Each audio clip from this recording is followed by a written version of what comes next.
Good evening, everyone. My name is Dalton. I'm an employee at RRT, and this is my campfire story. My story actually begins at the end of one of my work days at RRT.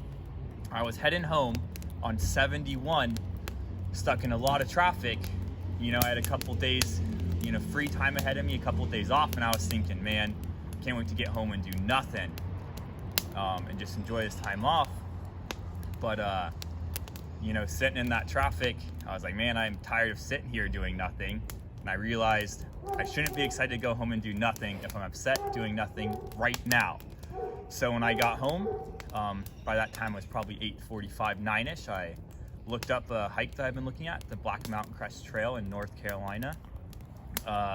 Gathered the supplies I needed, looked at went for the hammock for the lightweightness, ditching everything else.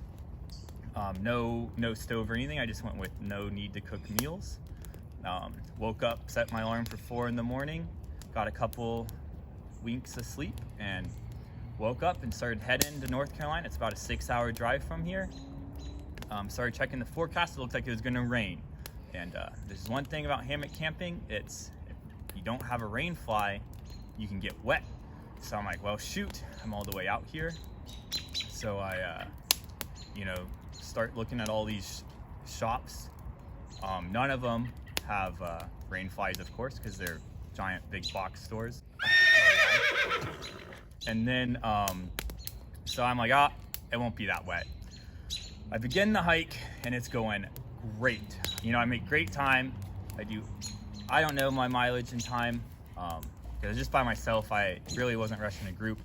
Made it to just before the final push to the high point, Mount Mitchell, at the turnaround point of the hike. Decided to stop, eat some food, set up camp.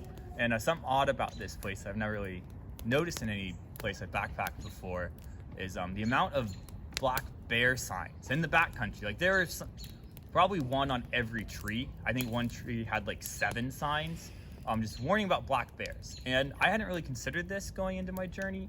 So I had just eaten a lot of peanut butter and tuna, and I'm bad at eating, so it got all over me. And I didn't have a bear canister.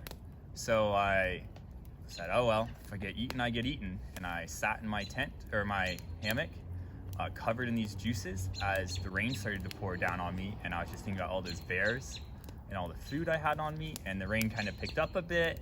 I couldn't read. It was about 6, so not still light out, but still rainy.